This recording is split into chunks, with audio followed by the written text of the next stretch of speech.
Hello மக்களே, baby ஸ்வாக்ஸ் உங்களை அன்போடு வரவேற்கிறது. இந்த சிக்கன் வாங்கிட்டு வந்த உடனே சிக்கனில் என்ன வெரைட்டிப்பா பண்ணுறது அப்படின்னு யோசித்து மூளை குழம்பி போகிறாங்களா நீங்கள்? அப்போ இந்த வீடியோ உங்களுக்காக தான். ஈஸியாகவும் இருக்கணும், அதே சமயம் டேஸ்ட்டாகவும் இருக்கணும். நம்ம வேலையும் சீக்கிரம் முடிச்சுட்டு அப்பாடான்னு உட்காரணும்.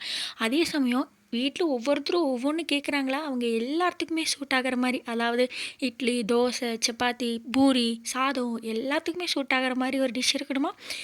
இது உங்களுக்கான வீடியோ தான். மறக்காமல் வீடியோவை ஃபுல்லாக பாருங்கள். அதோட நம்ம சேனலை சப்ஸ்கிரைப் பண்ண மறந்துடாதீங்க. வாங்க வீடியோக்குள்ளே போகலாம். வாங்கிட்டு வந்த சிக்கனை ஒரு 3 to 4 டைம்ஸ் நல்லா அந்த ரத்த கலர் போகிற வரைக்கும் நல்லா வாஷ் பண்ணிக்கோங்க. வாஷ் பண்ணிவிட்டு அதில் மிளகாய்த்தூள், தனியாத்தூள், மஞ்சள் தூள், உப்பு கலந்து நல்லா மேரினேட் பண்ணி வச்சுக்கோங்க.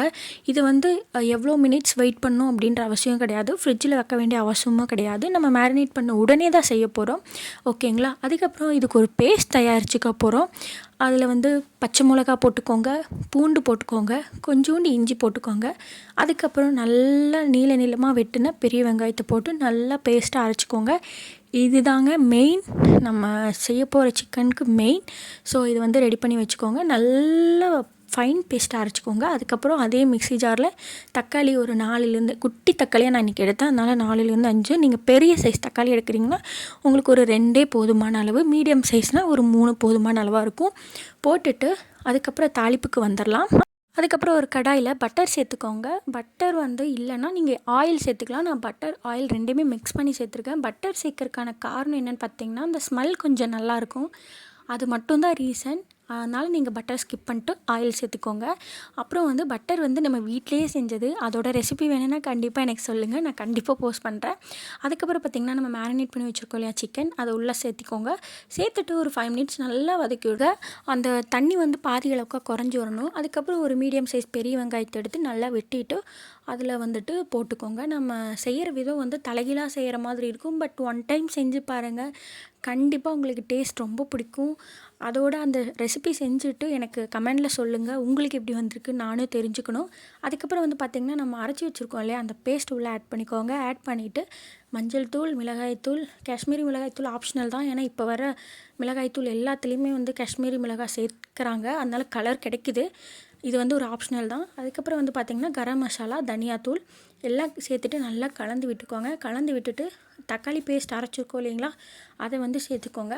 தக்காளி பேஸ்ட் உங்களோட விருப்பம். நீங்கள் அரைச்சும் போடலாம், இல்லை நான் வெட்டி போட்டுக்கிறேன், எனக்கு தக்காளி கிடைக்கிறது பிடிக்கும் அப்படின்னா நீங்கள் வெட்டி கூட போட்டுக்கலாம், அது உங்களோட விருப்பம். தக்காளி பேஸ்ட்டை சேர்த்துட்டு நல்லா கலந்து விட்டுருங்க. தக்காளியை நம்ம அரைச்சி போடுறதுனால பார்த்திங்கன்னா கிரேவியோட பதம் நல்லா வரும். ஸோ அதுக்காக மட்டும்தான் அரைச்சி போடுறது, உங்களோட விருப்பம், நீங்கள் எப்படி வேணால் போட்டுக்கலாம். இப்போ தண்ணி சேர்த்துக்கலாம். தண்ணி நான் மிக்ஸி கழுவின தண்ணி தாங்க சேர்த்துக்கிறேன்.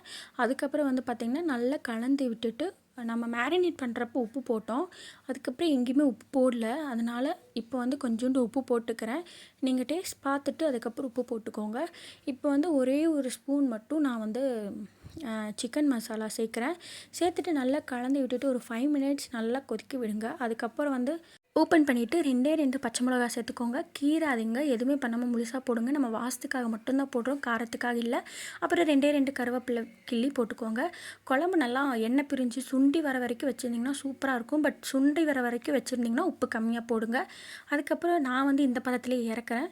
கொத்தமல்லி தழை மட்டும் போட்டு இறக்குனிங்கன்னா சூப்பராக ரெடி ஆயிடுச்சுங்க. ட்ரை பண்ணி பார்த்துட்டு எங்கூட கமெண்டில் மறக்காமல் சொல்லி ஷேர் பண்ணிக்கோங்க. அதுக்கப்புறம் பார்த்திங்கன்னா, நம்ம இன்னொரு வீடியோவில் சந்திக்கலாம். தேங்க்யூ. சப்ஸ்கிரைப் பண்ண மட்டும் மறந்துடாதீங்க.